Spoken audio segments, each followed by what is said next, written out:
Good evening and welcome to the Bell Debates. My name is Rebecca Huntley and I will be your host and moderator this evening. Shakespeare's plays are over 400 years old.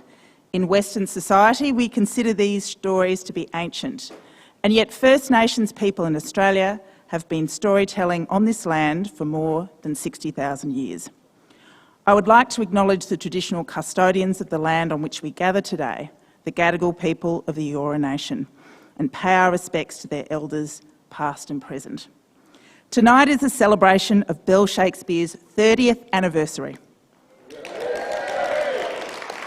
What a great noise from a socially distanced crowd. I want you to get more rowdy as we go along. 30 years ago, John Bell had a dream to establish a national Shakespeare company for all Australians, a company of actors who would perform Shakespeare's incredible body of work, true to the text but in ways that are relevant for modern Australians. It remains our mission to this day. Shakespeare's work spans the highs and lows of human existence, and the hundreds of words he invented still live in our language today. Words like plumpy and bethump, which I hope to bring back into regular conversation. So tonight I will try and use as many of Shakespeare's original words as possible. In fact, let's see how many of you can guess how many I use. The winner gets a trip to nowhere anytime soon, or Adelaide. This is our first live event during the COVID. I'm from Adelaide. If anybody's watching from Adelaide, you're my people. This is our first live event since the COVID-19 pandemic forced us to remain in our airless bedrooms, enduring countless days of distasteful and uneventful lament. We've been heartsore, grief-shot, jaded, lonely, worn out, lacklustre. Lockdown has seemed to be never-ending and mortifying, and yet the remorseless virus has forced us all to adopt a Promethean response. And indeed, we are delighted to be broadcasting tonight live on YouTube, which I looked up is not a Shakespearean word, and I'd like to extend a warm welcome to our viewers from all around the country. Tonight's topic, We Have Seen Better Days, is a quote from one of Shakespeare's most loved comedies, As You Like It, a play all about how life can be experienced differently depending on your perspective. Now, before I welcome our speakers, I have a task for you, our audience. Gentlefolk, we have endeavoured to make this evening accessible to all and with as much engagement and excitement as possible. So I want you to use the link on our website or in the YouTube description, or for those of you here at Carriageworks, the QR code you've been provided with to access our Metameter voting page. All right, this is actual poll that's going to work and be right. Once you're in, I want you to tell us whether you agree or disagree that we have seen better days. And when you have submitted your answer, you will then be prompted as to whether you have a question for any of our debaters. It is here that you can ask questions during the evening. Please make sure you include your first name and the town or city you're from. Regardless of where you're tuning in, including people from Adelaide, everyone is welcome to participate, and we will monitor these and choose a few which will ask our debaters at the end after each team has spoken. Then we will ask you to vote for a second time on whether you agree or disagree that we have seen better days, and we'll find out whether you've been swayed one way or the other and declare the winner. If it's a tie, then I'm a kind of tiebreaker. In that kind of situation, we'll see what happens. The inaugural debate of our 30th anniversary series. So, now it's time to introduce our teams. I think they're going to burst out of that room. Over there, speaking for the affirmative, please welcome Walkley Award-winning columnist, author, broadcaster, and my fellow director on the Bell Shakespeare Board, team captain, the majestic madwoman, Jane Caro. Oh shit. There she is. Oh wow, she's gone to the loo. Oh man. She's probably on Twitter. There she goes. Jane is accompanied by another Walkley-winning journalist, TV presenter and podcaster, and well-known fashion monger, the honey-tongued Jan Fran. Out you get. Come on. And the third speaker for the affirmative team, actor, director, author, playwright and co-creator of the Sydney Theatre Company Wharf Review, the hot-blooded and invulnerable Jonathan Biggins. How are you all feeling in one Shakespearean word or less? Merry. Okay, now, who have we got? We've got speaking for the first for the negative team, please welcome broadcaster, reporter, presenter and producer, the illustrious newsmonger, Miriam Corowa.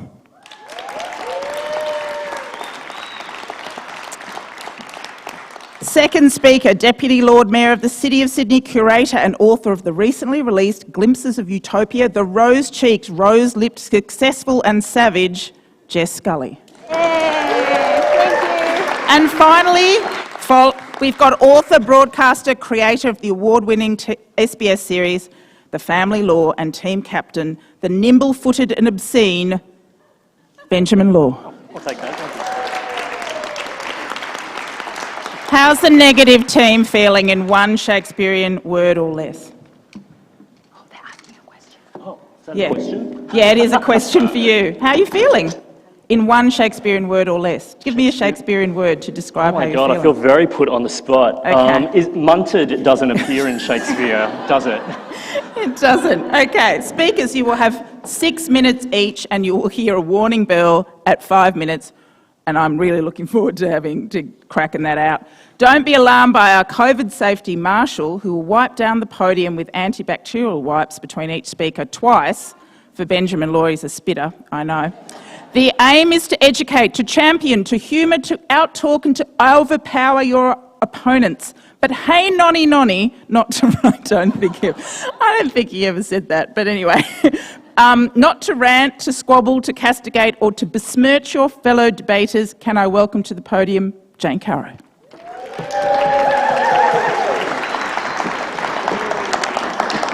There was some discussion about the height of this podium, because if it suits me and Fran, it doesn't suit Jonathan Biggins. There you go. We have seen better days. I'd like to take you back to the 7th of November 2016. It was the day before the US presidential election, and everyone thought, including the most expert of pundits and all the polls, but one, I believe, that the first female president of the US was about to romp it home. That was a vastly better day than the cold day in hell that followed it and seems to have continued uninterrupted ever since. More about this later. Here's another better day. The 1st of March 1996.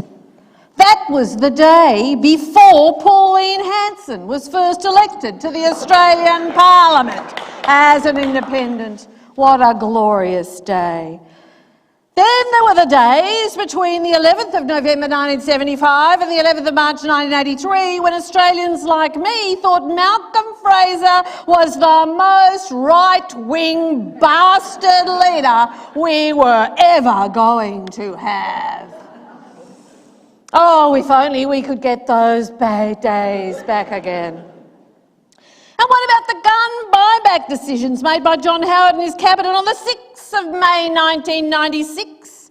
In the wake of the Port Arthur massacre, they are credited with saving about 200 lives every year since.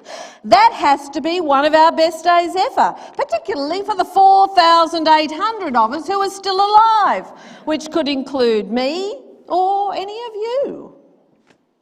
What about the 16th of June 1989 when Bob Hawke tearfully offered Chinese students in Australia 12-month temporary visas after the Tiananmen Square massacre? Subsequently, 42,000 of them received permanent ones. Did we make a big racist fuss? No, we fucking did not. Even Malcolm Fraser, that right-wing monster, or so we thought back in those days of hope and glory, welcomed 70,000 refugees from Indochina at the end of the Vietnam War, including 2,500 so-called boat people. He stood firm against the opposition to that policy, by the ALP, I'd like to say, during the election held on the 10th of December 1977, which he won while refusing to stop any boats. That was very possibly the Liberal Party's finest hour, forget day. I don't think they've ever had a good day. And who can forget the 1st of July 2012, except we all have, which was the date the Gillard government, albeit reluctantly, passed the Clean Energy Act, which included a price on carbon. Still, the most effective action on climate change ever taken in this country. Wouldn't today have been a much better day if only that had lasted? How about the 24th of October 1980, when SBS first went to air, the first multicultural TV channel in history? How proud we were of ourselves on that day. How ashamed we should be today. Or 23rd of June 1960, this is particularly precious to me, when the contraceptive pill was approved for sale by the FDA. That day changed every day of every woman's life from then on. I simply cannot imagine what my life would have been like without effective contraception. My husband's in the front row. His wouldn't have borne thinking about. On January the 22nd, 1973, when Roe versus Wade was affirmed by the US Supreme Court, which makes the 17th of September 2020, yes, a week ago tonight, a much better day than the one that followed. The 18th of September is the day Ruth Bader Ginsburg died. To the horror of women, not just in America, but everywhere. We fear the very dark and likely lethal days yet to come. And who can forget the Australian Marriage Law Postal Survey, which made same-sex marriage law reform inevitable, with a 61.6% majority in favour on the 7th of November 2017. Or almost the last act of Australia's first and only female PM, Julia Gillard, which was to announce the establishment of the Royal Commission into Institutional Responses into Child Sex Abuse on the 12th of November 2012. That was a very great day, the impact of which continues to be felt. But to return to where I began, with this litany of better days. I am standing here at this slightly too tall podium, Jonathan, hoping that the 2nd of November 2020, the day before the forthcoming US presidential election, is not the best day of this year of terrible days, but that in fact on the 3rd of November 2020, if Americans elect a new president, we can perhaps begin to hope for better days from then on. The point I am making, rather laboriously, I admit, thanks for the bell for ringing on laboriously, I think that was extremely apropos, is that days are better or worse, not so much because of what actually occurs on them, but because some days enable our hopes to outweigh our fears. Today, which is not a great day in a long line of not great days, even the most Pollyanna-ish of observers would have to admit our fears have left our hopes way behind, choking in the dust of neoliberalism, trolls, homelessness and increasing inequality, not to mention bushfire smoke, the faint whiff of singed koala, and what do the medics call it? COVID aerosol. We have seen better days. You're a fuckwit if you think differently.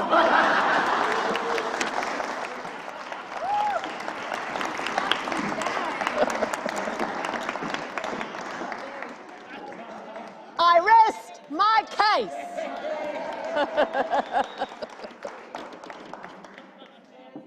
Trash talk, than trash talk delivered over glasses that are about to fall off someone's nose. It's so the tension. Now, I've been looking at my Shakespearean words, and 2 words jump out at me. Full-hearted, also yelling. That words that he invented. All right, who have we got next? We have got putting the position for the... negative. For the negative? No. Oh yes, putting the position for the negative. You were positive, affirmative, I get that. On behalf of the negative team, please welcome Miriam Corowa.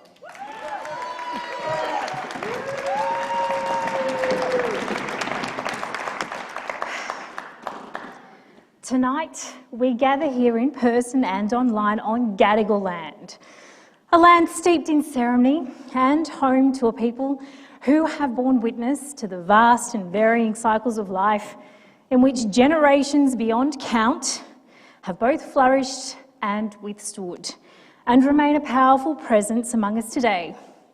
To your elders, I give my deepest respect, and I call upon your wisdom, for I will surely need it. Now, our esteemed adversaries would have us all believe that we have seen better days. That to think otherwise is to be Pollyanna-ish. Well, I say, let them speak for themselves. I'm not over the hill just yet, no, somewhere midway perhaps, but no, definitely can see there's still a way to go. Let's not be led astray here, it's not all downhill. Another path lies before us if we just determine to use all our wits and will to forge ahead. Now, I can understand how our opponents have come to this mistaken conception.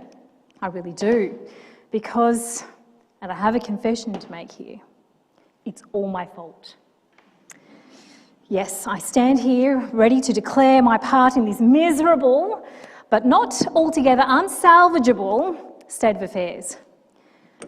24-hour news, the crisis, calamity, the outright catastrophe on constant rotation. It never ends, not even on the weekends when I appear to add my own dose of gloom and doom.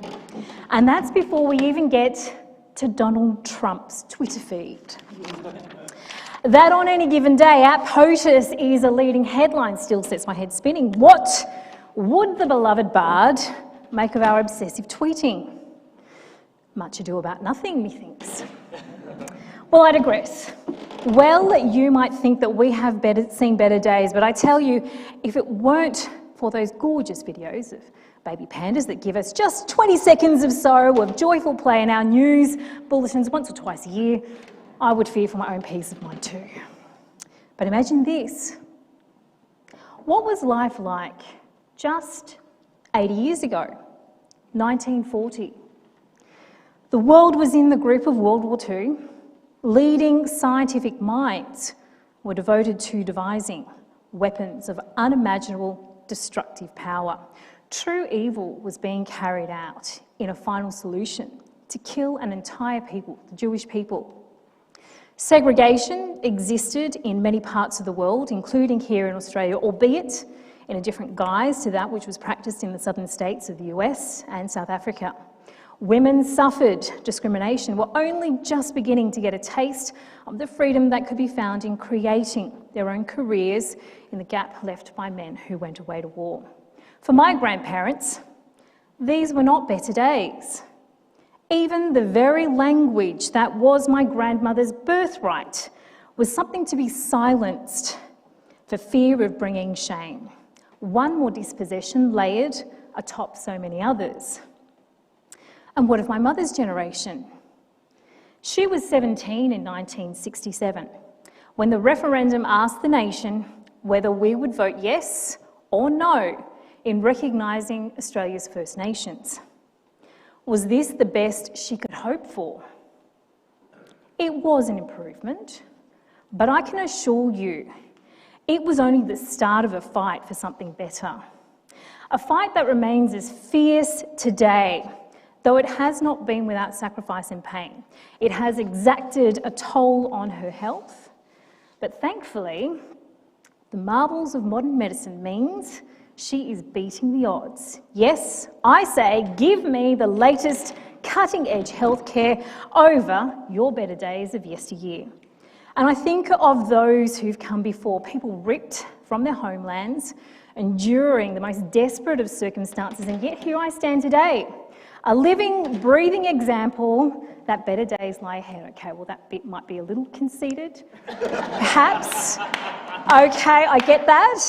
I think even Shakespeare would agree that a rewrite occasionally is called for, but you get what I'm saying here. A rewrite means we can do better, right? It's not in denying the problems before us that I say this to you. It's through looking at these problems squarely, unflinchingly, and knowing that time and time again, When faced with the bleakest of prospects, we have found a way through. Our mistakes and failures and losses that have become part of what makes us stronger, hopefully wiser, perhaps kinder, better. So in the maelstrom that is the churning 24-hour news cycle, this is part of my life. It's also part of yours, but let's exercise some free will and tune into the good news. We can look at the example, for instance, of McKinley Butson. She's a teenage Australian inventor from Wollongong who came up with a brilliant solution from the age of 6, and she's gone on to create even more. She last year won the world's biggest international water science competition for high school students in Stockholm. Her idea was an innovative ultraviolet radiation sticker that can accurately measure solar UV exposure needed to sanitise drinking water, and she's not finished, not by a long shot. The possibilities of what we can achieve are endless if we but choose to take the path in front of us. And I'd like to think that the bard himself, William Shakespeare, has reflected on just this conundrum himself, and I'll let him take it away as only he can. When I consider everything that grows, holds perfection but a little moment, that this huge stage presenteth naught but shows, whereon the stars in secret influence comment, when I perceive that men as plants increase, cheered and checked, even by the self-same sky, vaunt in their youthful sap at height decrease, to wear their brave state out of memory, then the conceit of this inconstant stay sets you most rich in youth before my sight, where wasteful time debateth with decay, and to change your day of youth to sullied night, and all in war with time for love of you, as he takes from you, I engraft you new. Thank you.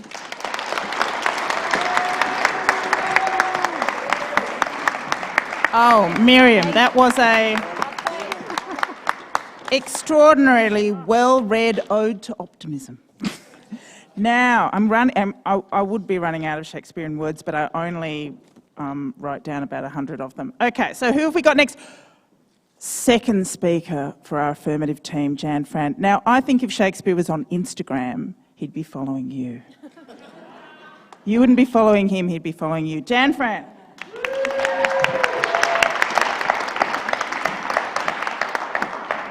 Thank you, ladies and gentlemen. Madam Huntley, those of us watching this from the comfort of our lounge rooms and our bedrooms and our panic rooms, welcome. I am Jan Fran, I am the second speaker for the affirmative, and much like the exiled court of Duke Senior in Shakespeare's As You Like It, we have, in fact, seen better days. That is to say that in this moment, things are, well, they're not great. Now, that could be because we've been banished to the forest of Arden after having our dukedom stolen by our conniving younger brother. We've all been there. Or it could be because we're in the midst of a deadly global pandemic that threatens imminent national economic collapse. Either or, we've seen better days. But despair not, my friends.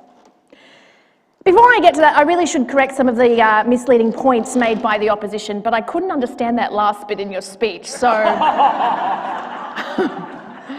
Also, I'm quite terrified of Madam Huntley and her bell, and we don't have a lot of time, so I will just say this: you are wrong, delete your account.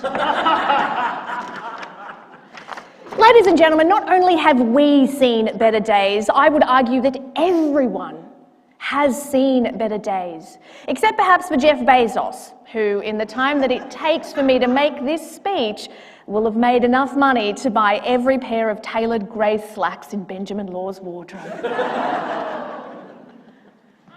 Jeff is seeing some pretty good days right now, admittedly, but the rest of us, every man, woman, child, and some 400 whales in Tasmania, are not.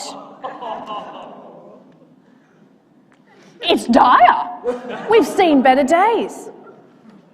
Our first speaker, Jane, walked you through those better days, and if you close your eyes, you too can remember them.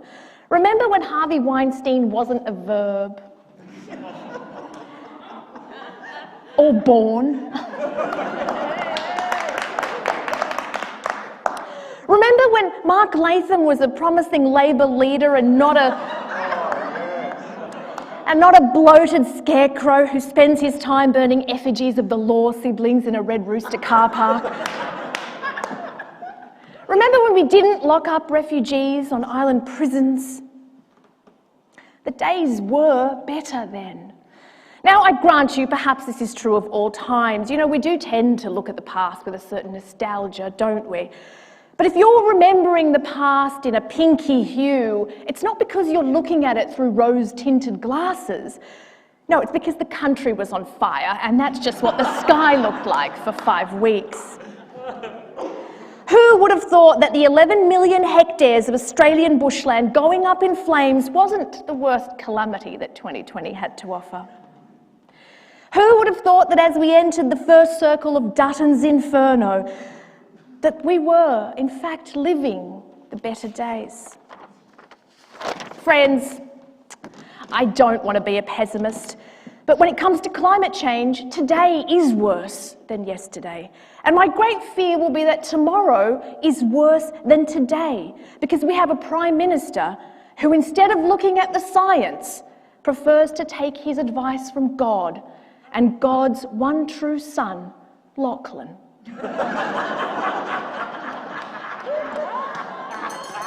Oh, now, Jan, you might hear the opposition say, Jan, you're astute and thoughtful and attractive and probably going to win this debate. Isn't it the case that the world has always faced crises and overcome them towards greener pastures? This is true. But the difference is the greener pastures will definitely burn in a climate change exacerbated inferno started by Mark Latham burning effigies of the Law siblings in a Red Rooster car park. So no, we simply have not seen crises like this before. We are, in addition to climate change, facing calamities of unprecedented magnitude, ladies and gentlemen. Global pandemics and recessions, Frankensteinian technology designed to surveil our every move, and an obnoxiously coiffed anthology of alternative facts in the White House. Cinnamon Hitler, as he has been called, is a few weeks and several psychiatric symptoms away from winning another US presidential election.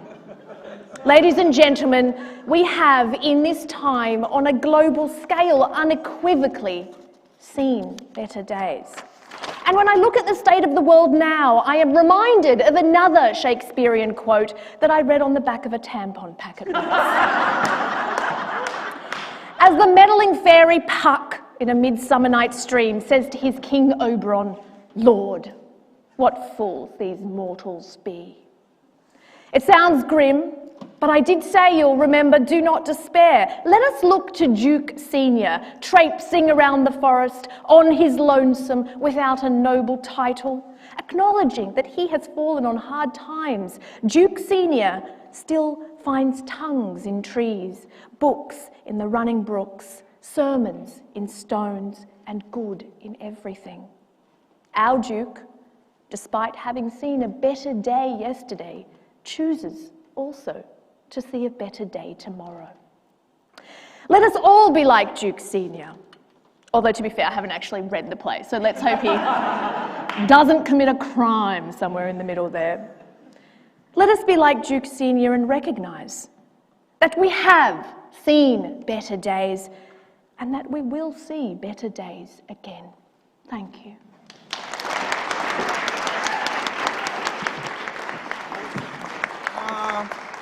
What an extraordinarily disgraceful blusterer you are.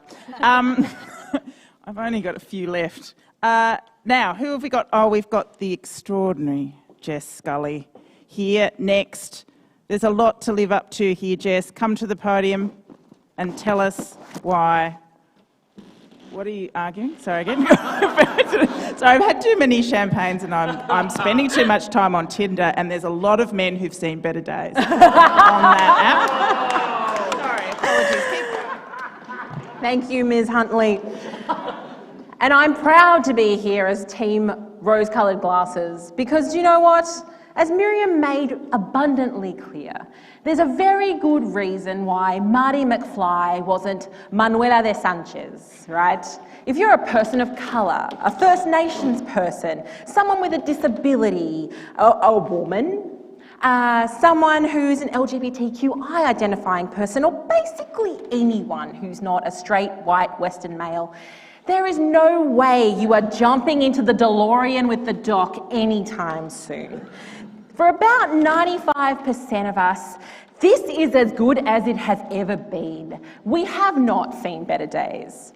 More people around the world are living longer, safer lives. Women aren't dying in childbirth, which we're quite pleased about.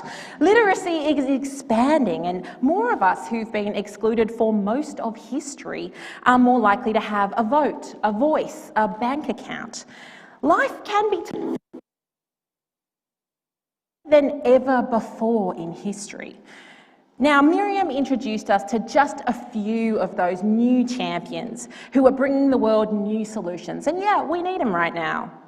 The thing is, we have more heroes than ever to call on, because in this fortunate age, we're kind of casting the net wider than the pale, male and stale version of Superman that we're used to, right?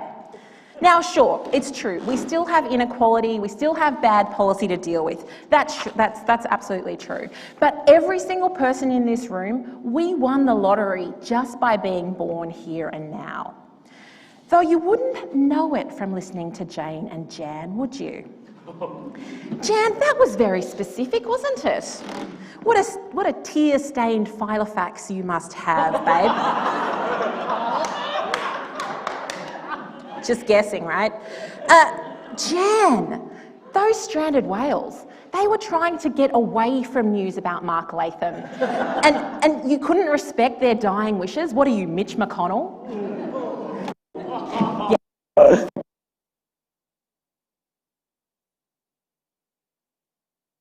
I get it. It's tough. But as the bard wrote, when sorrows come, they come not single spies, but in battalions. True, I'll give you guys that much. But this team here, they're only giving us half the picture.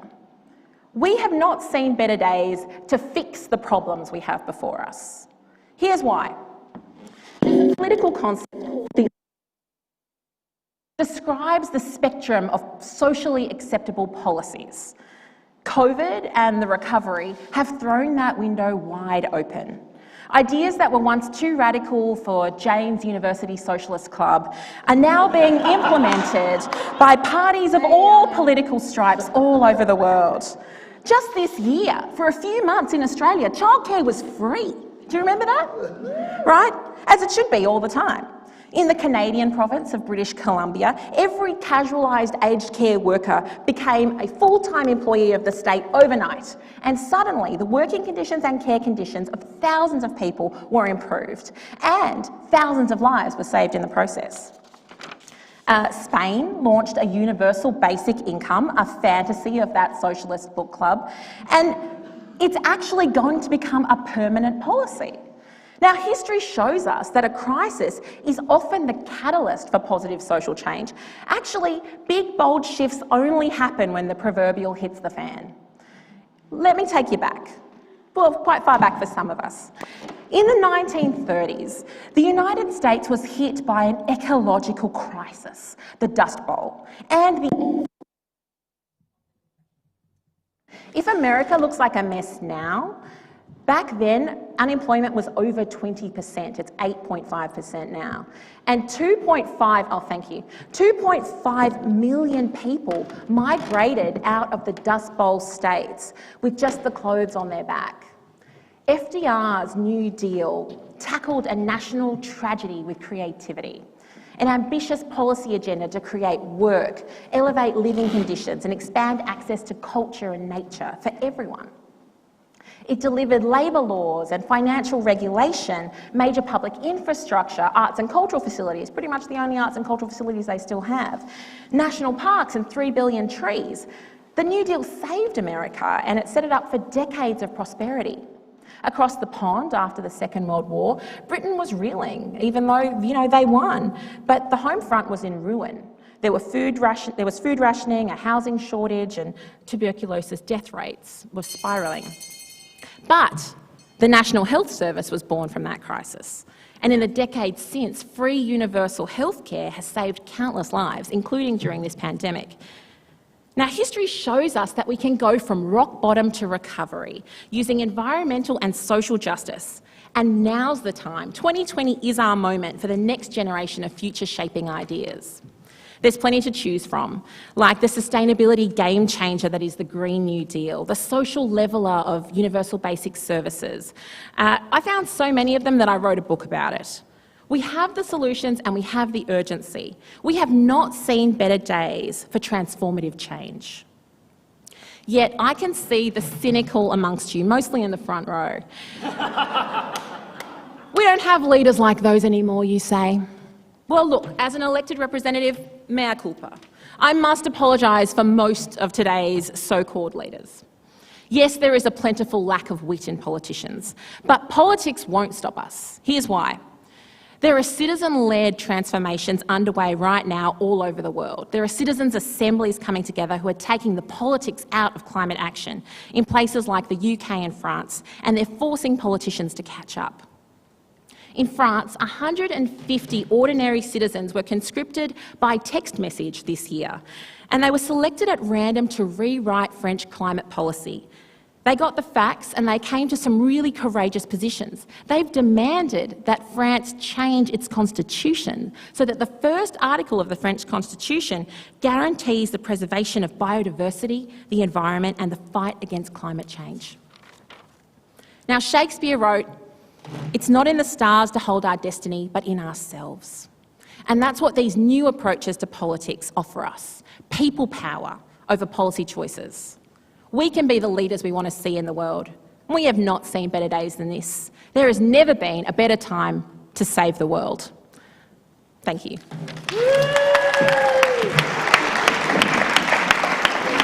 Oh, Jess, that was priceless, satisfying and spleenful, which I think is Shakespeare's version of gutful. You're going to walk around going, I've had a spleenful.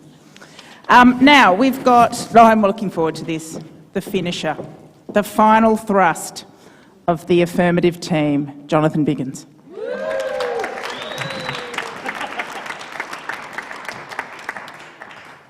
Don't know why you bothered to wipe it down, I've got typhus. Good spot for the lectern, the only place it creaks. I might just move it forward if I may. Let's try that. A little better. Can I keep coming forward? That won't kill the live stream to the 12 people watching at home. We have seen better days, ladies and gentlemen. I personally have seen better days. This is my second live audience in 6 months. That's fairly unusual. And to rub salt into the wounds, it's a pro bono fundraiser.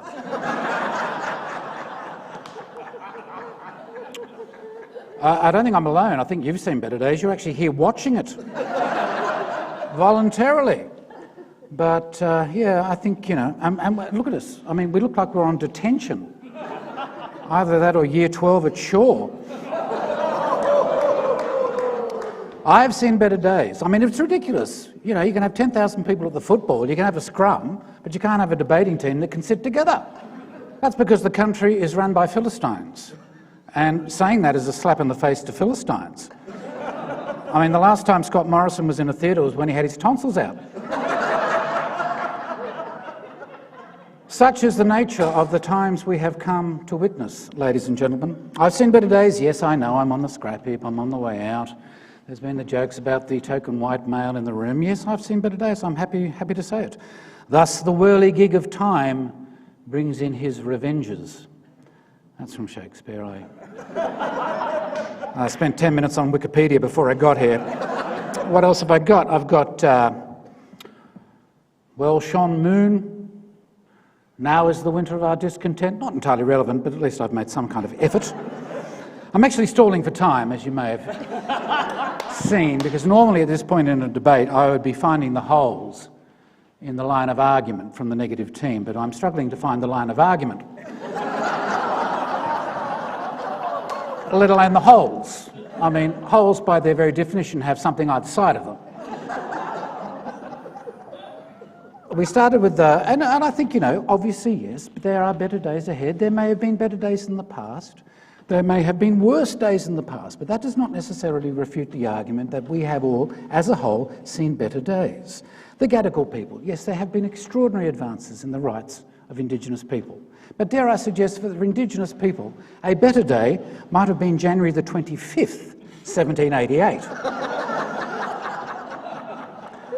And despite the enormous advances since then, I think it pales into some sort of comparison.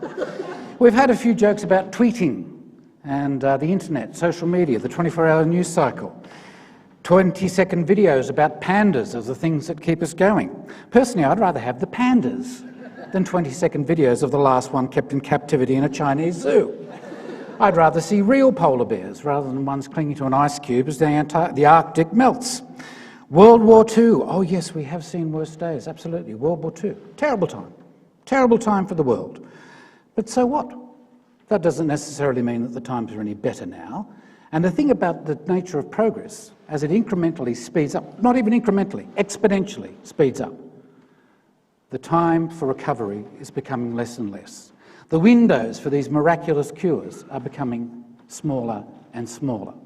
We are now seeing the end game of the Industrial Revolution playing out some 250 years after it began.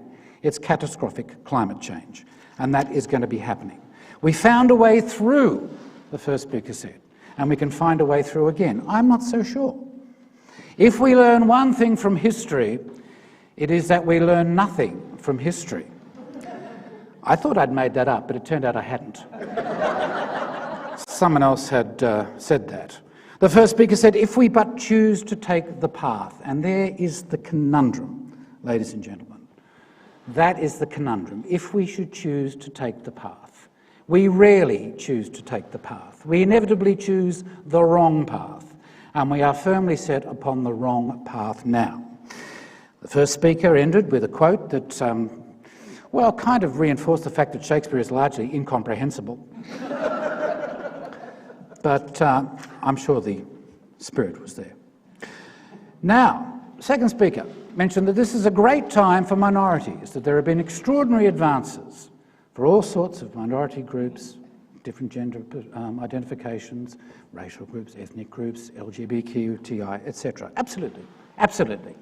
But I think the sea, as it rises by 1.25 metres, is not going to ask if you identify as he, she or they, them. Before it drowns you. Yes, indeed, we won the lottery by being born in this country, but the fact is we have spent the money in the first 2 days, and we are now all on metaphorical job seeker. The lucky country. I mean, Donald Horne said that title ironically. I mean, I find it extraordinary that we're still trying to use it in some sort of real sense. We have squandered all the opportunities that are given to us. For a few months, childcare was free. Absolutely right. Well, if Donald Trump wins the next election, there's going to be a need for even more childcare in the United States in the years to come. Spain launched a universal basic income. Now, I don't know much about economics, but if you need to launch a universal basic income in the first place, things aren't going that well. And I think we can look at Spain as an economic basket case in every meaning of the word. They haven't done too well with COVID either. The Dust Bowl, yes, terrible time, unless you were dust.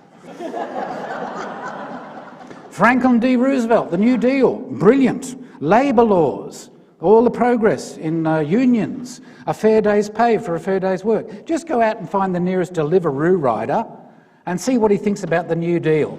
How's that working out for you, being paid $8 an hour, minus the charge for the electronic bike that you're hiring, with no lights, no high-vis vest? Rock bottom to recovery. We have the solutions because we have the urgency. Now, I'm not a half-empty glass kind of guy, because either way you look at it, the glass is half empty. But we have the solutions, we have the urgency. We have never had the urgency. What does that tell you? It tells you that things are going very, very badly wrong.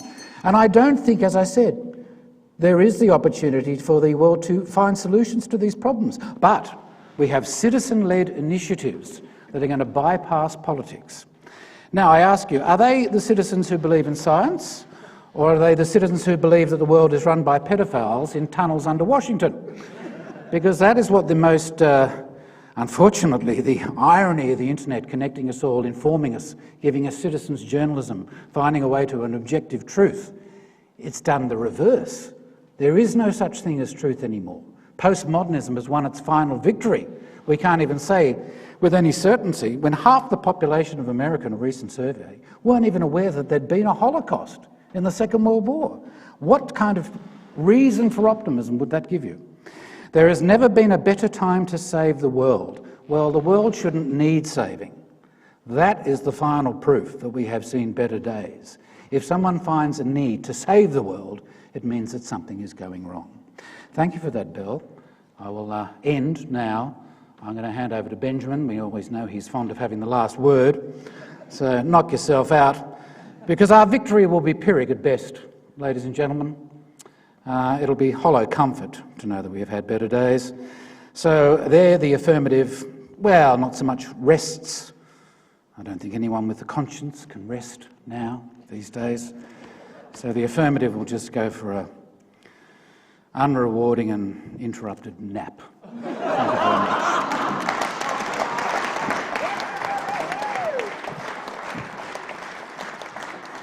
You know, Jonathan, I was so enwrapped with that, I actually let you go for 6 minutes before I rang the bell. Oh, I thought it was a bit long. Oh, I was a bit distracted by the creaking. I wasn't sure if that was stage or your knees.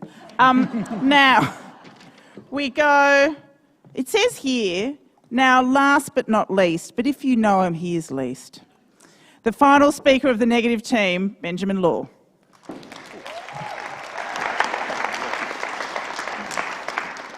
Wow, what a downer. You know, the affirmative team are right to an extent. The times we face now are grave, serious, and unprecedented.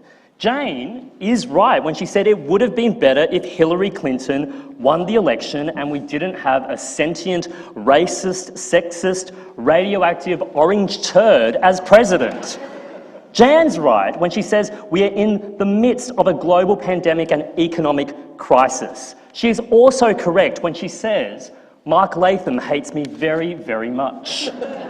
And Jonathan is right when he says that fewer US youth know about the Holocaust than ever and that the arts in Australia are in a state of crisis. Just ask our arts minister, what's his face? The fact that his name escapes me, I think, says it all. And yes, the affirmative team are extremely attractive, they smell great, which I know acknowledges that I sniffed them before this event, which is not COVID-safe behaviour. But they are only right to an extent, and their good looks disguise dark hearts. And I'm here to tell you why, when it comes to their argument that we have seen better days, that they are ultimately wrong. Now, I get where they are coming from. Given all the horror that we've recently faced, and we are still facing, it makes sense that we yearn for the past. We so do not want to be in this moment right now. We're facing ecological collapse, financial ruin, racial injustice, gender inequality, and to say we have seen better days is to yearn so understandably for a form of time travel. But I am also reminded of that classic grim joke that the only people who want to time travel are white. As the British writer Zadie Smith, who is black, said in a recent interview discussing the era of Trump, I can't go back to the 1950s because life in the 1950s for me is not pretty, nor is it pretty in 1320 or 1460 or 1580 or 1820 or even 1960 in this country, very frankly. What interests me, she said, is the historical nostalgia that is available or not available to others. For instance, some people in my generation might think back on their childhood really fondly as a less complicated time. But what I'd say to those people is that our childhoods also coincided with the peak of HIV/AIDS. the start of neoliberalism, genocides in Bosnia and Rwanda, the Gulf War, 3/4-length cargo pants. We on this team, who believe that better days are ahead, are the descendants of migrants and or First Nations people. Our families know what the past holds, and our ancestors, they did not see better days. My grandmother, who never learned how to read or write, who cut her hair to disguise herself as male in order not to be raped by the Japanese. My grandfather, who took his entire family of 2 adults and 7 children from a large family home in Malaysia to a 1-bedroom flat in Hong Kong to flee the ethnic slaughter of Chinese people. And come on, do we really want to get into the history of this continent? Jonathan, son of the British Empire, Biggins. Nostalgia can be comforting, but it can also be indulgent and dangerous. Because when exactly was the world better? By what standards? And better specifically for whom? I'm going to launch a grenade into the room now. You know what one modern manifestation of we have seen better days is? Make America great again. Now, I'm not saying that Shakespeare was the 16th century equivalent of a QAnon subscribing, MAGA hat-wearing Trump diehard. What I am saying is that romanticising the past is often misguided and unfocused. So you know, recently when Trump voters wearing Make America Great caps again were asked exactly when America was great, their answers were wildly inconsistent, with no distinct pattern. When was America great again? 1955, some people said. 1960, some people said. 1970, some people said. 1985, 2000. No one could agree. In fact, it was kind of like a list of the dates that Jane offered up earlier. This love of the past is so vague, and none of it really helps us in the urgent work of making the future better. Now, we mustn't be blind to the dangers that this team have illuminated, but we must also not be geographically myopic. Life is getting better in the world's poorest countries, which is to say, for the majority of humanity, everyone. The end of the 2010s were the first time in human history that over 50% of the global population was considered middle class, roughly 3.8 billion people. And in the past 10 years alone, global life expectancy increased by more than 3 years. Uzbekistan abolished forced labour. Sudan's mass protests led to the removal of one of the world's most evil tyrants, and they now have elections on the horizon.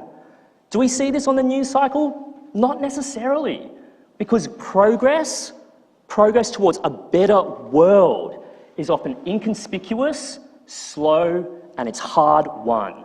It can't be captured in a single soundbite or a news segment.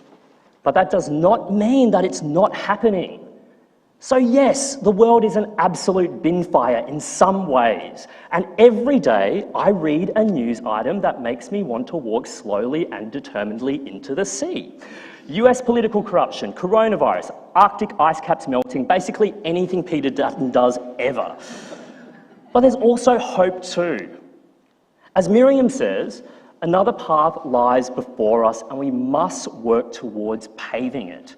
As Jess said, big, bold shifts in public policy can be and have been historically forged in crisis.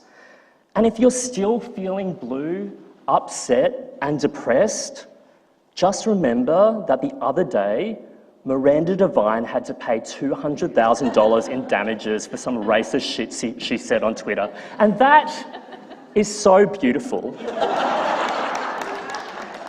So sure, indulge in some wistful nostalgia if that's what you need, but do not let that indulgence lead you into doubt, despair, and apathy.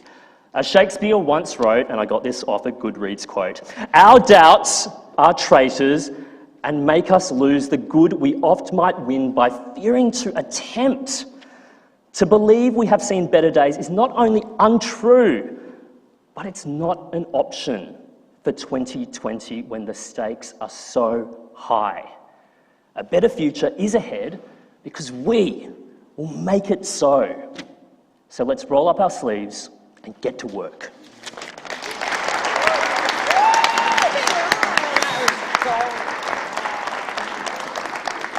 Thank you so much, Ben. There's so much wisdom about politics in cargo pants. I think I've seen you in those pants. You ridicule them, but I've seen you in them. Now there's an opportunity to have some questions that we've had sent in from the audience. And the first is from Claire Endicott from Casterton, Victoria. Hi, Claire. Thanks for this question. It's not to anybody in particular. So whatever vagabond wants to yell out the answer to this, Jane, go ahead. In Shakespeare's plays, better days usually come about through a process of misinformation and deception. How is this relevant to our current situation? Thank you, Claire. Anybody want to deal with the issue of misinformation and deception? How is this? Well, I think the worst days come about through that, and then they're all resolved. The Shakespearean, the whirligig of fortune. So in the status quo is inevitably restored in some way, not so much in the tragedies, but certainly in the comedies. And the misinformation and the deception leads to unpleasantness and unhappiness, and then some greater truth is led to bear.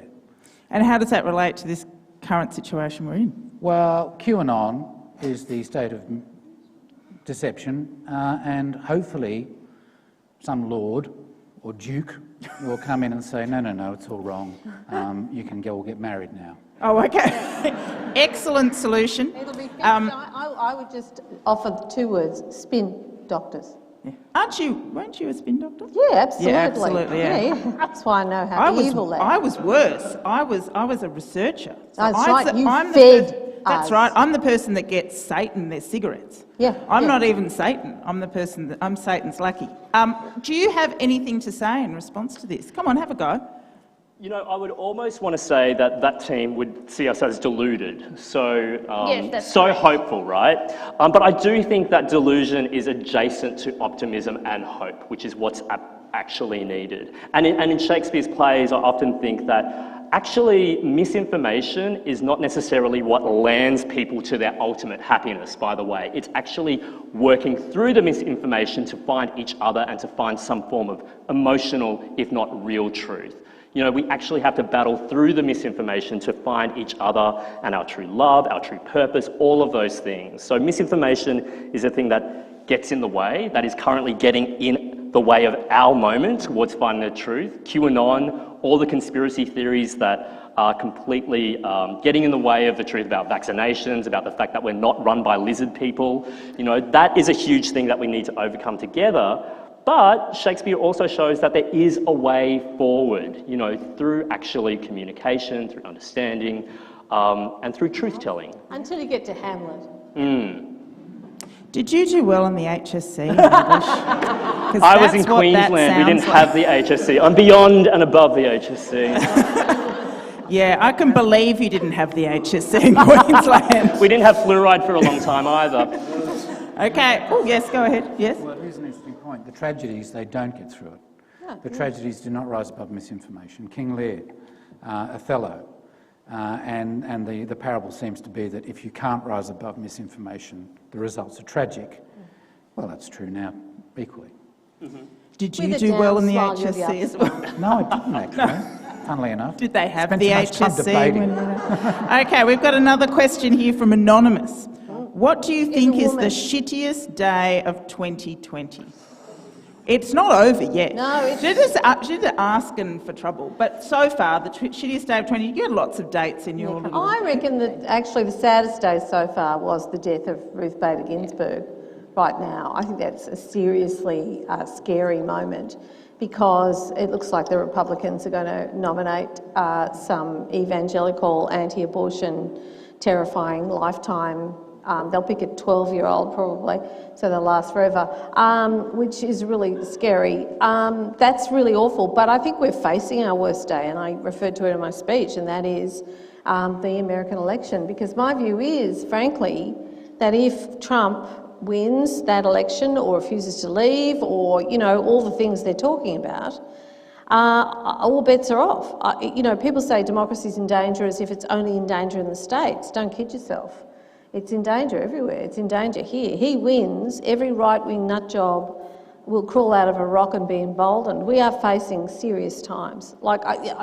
Debate aside, this is really scary. Jan, do you have a shittiest day of 2020? I mean, I do, but that will absolutely bring the entire mood down because it was the day my grandmother died.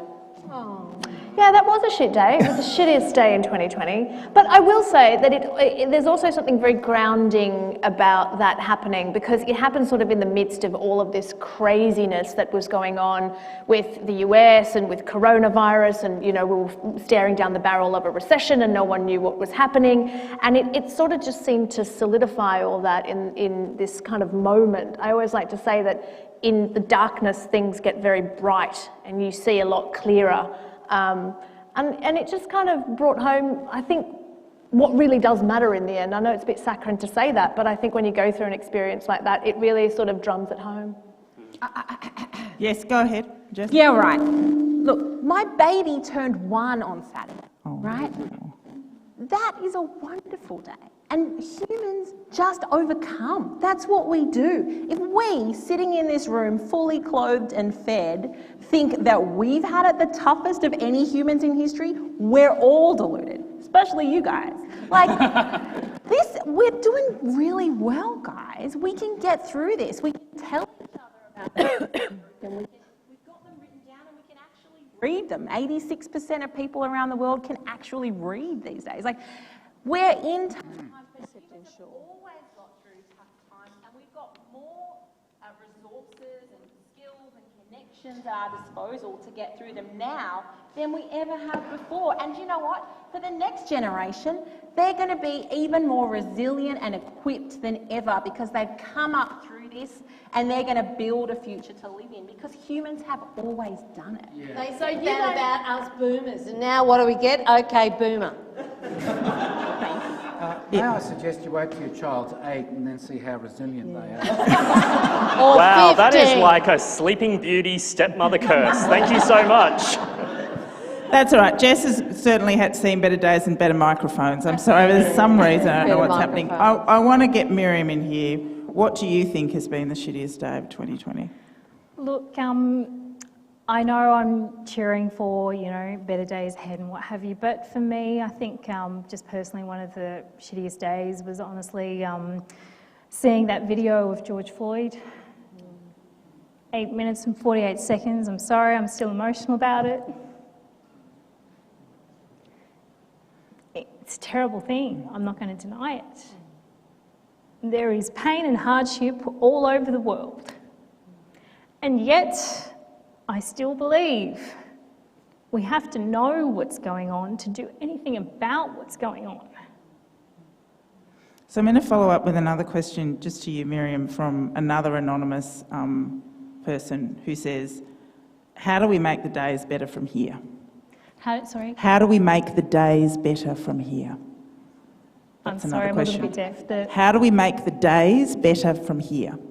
For men? From here, not for me. No, not for men. Not for men. I am a little bit deaf. Sorry. So it does make it challenging in a debate-like situation.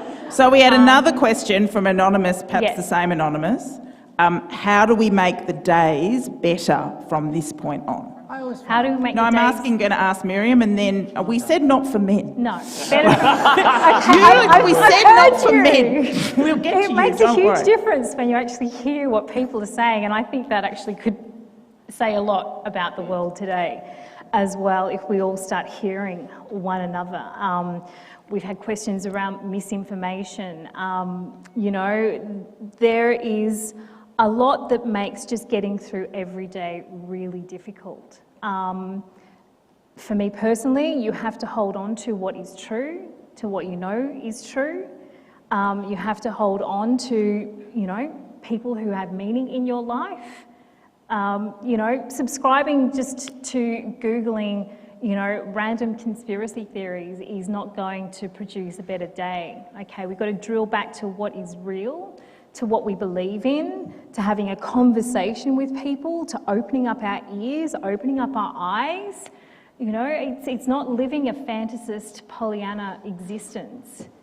It's about owning truth, a living truth, staying committed to truth, you know? And if we want to see, you know, political forces that represent who we are, it's up to us to make that happen. It's up to us to step forward and be a part of it, not to just sit back and say, oh, well, that's not good enough. And now, Jonathan.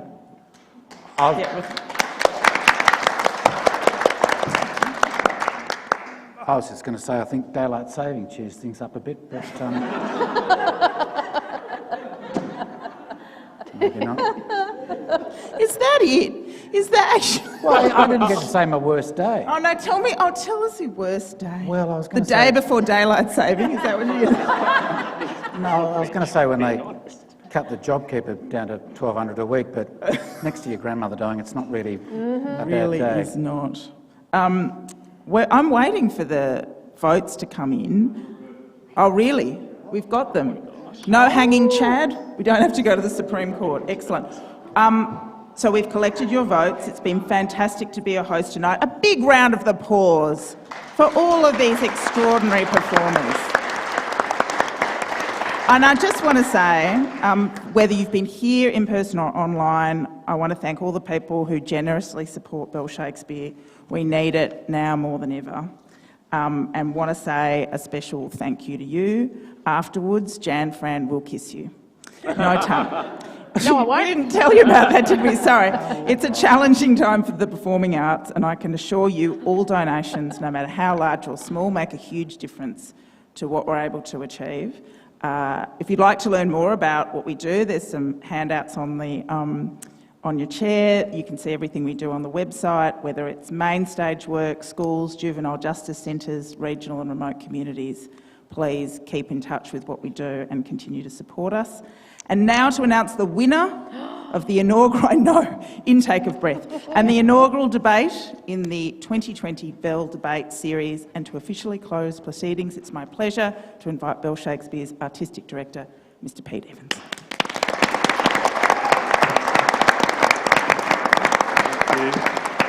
Thanks, Rebecca. Thank you for being so wonderful and great moderator. I just was reflecting when I was listening to some of those conversations at the end there. True it is that we have seen better days. The moment that happens in the play, most of the play, as you like it, is set in the Forest of Arden, which is a not untypical Shakespearean space. It's a kind of liminal space. The good Duke, there are two Dukes, one's bad and one's good. The banished good Duke has taken up residency there, and he chooses to see good in everything. He chooses to see that the harsh weather is like a counsellor that tells me what I am, as opposed to the counsellors in the court. He's talking about this with his fellow merry men when Orlando, our hero, comes charging in with a sword and tries to assault them to take their food. And the good Duke says, you don't need any violence, just sit and eat. And Orlando says, oh, I'm surprised to be met with kindness. If ever you have been like me, I hope that you would pity me. To which the Duke replies, true is it that we have seen better days. That it's an act of kindness that turns away the violence. And I think this is typical of Shakespeare. In a way, Shakespeare would have studied this very format. The Elizabethan grammar school was based around rhetoric, and he would have been very good at this, I suspect. But his plays don't really do this. It's interesting listening to both sides of this argument. The Forest of Arden is really what you bring to it. And yes, it's true that the comedies tend to end positively and the tragedies tend to end negatively. But even in the tragedies, there's a sense of social order and cohesion comes from them. And these liminal spaces, whether it's the forest in Midsummer Night's Dream, whether it's the Forest of Arden, whether it's the heath, King Lear's response is very similar to Duke Senior's and As You Like It. He also feels like he knows himself once he comes through the storm. All of these liminal spaces, the islands, the storms, they're a place where characters lose themselves in order to find themselves. And I suppose I'll leave it to Hamlet that there is nothing either good or bad, but thinking makes it so. So with no further ado, before the debate started, 31% disagree that we have seen better days, and 69% of you agree we have seen better days. After the debate, 73% disagree that we have seen better days, with 27% agreeing. So the winners are Team Negative.